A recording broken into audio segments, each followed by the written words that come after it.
So I had my ileostomy reversed on October 10th, 2020. Dr. Vries, my surgeon, kept me on liquids for about 2 or 3 weeks, after which I slowly began to reintroduce real food, and it did not go very well. I never felt really good after eating, and I had lots and lots of belly pain. Then, in mid-November 2020, the belly pain was so bad that I had to go back to the Miriam ER yet again. This time, I was diagnosed with a partial small bowel obstruction, or SBO for short. Now, this may not sound like it's a big deal, but let me tell you something about SBOs. They hurt bad. And the pain comes in waves because the GI tract does this thing called peristalsis, which is when the muscles surrounding the intestines tighten and release down the tube, just like a wave. It reminded me of labor pains, actually. Okay, so I was in the ED, and the big test for an SBO is a CT scan with contrast dye. Now, I had had probably half a dozen of these tests over the last 18 months and never had any sort of issue, so I was not the least bit nervous about getting another one. So I got wheeled from my ER room down to where they do the scan. They had me move from my stretcher to the stretcher for the machine, and I laid down. The nurse asked me if I had ever had any issue with contrast dye, to which I replied nope, and in the first injection went, and they slid me into the machine. Now, right away, I noticed that my armpits started to get really itchy, but I kept laying still until they took me out for another dose of the contrast. I told the nurse about my armpits, and she looked at me a bit concerned and asked what I wanted to do. I told her, oh, we are finishing this test. So she gave me my second injection of the dye, and I got put back into the machine. By the time I was taken out again, literally minutes later, my palms were super itchy too. So I told her, and now more people were in the room looking me over. Apparently, I had started to develop hives, and by the time they got me from the CT scanner back to my room in the ED, I was covered head to toe.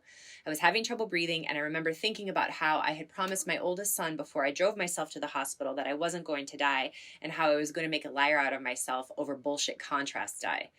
But my nurse gave me a bunch of steroids and Benadryl, and after what seemed like hours and hours, I was okay.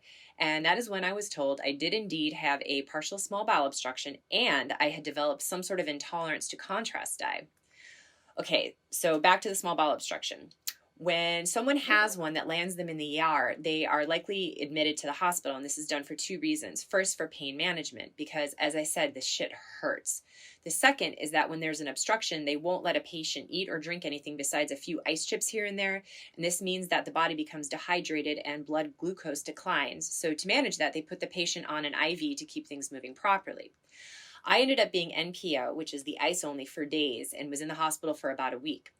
My discharge instructions were basically, chew your food really well, and if this happens again, come back. But it seemed as though my body wasn't really happy with the whole eating thing, so I decided, and Dr. Vries agreed, that going back on liquids for a little while might be a good idea, just to give my GI tract some time to settle down.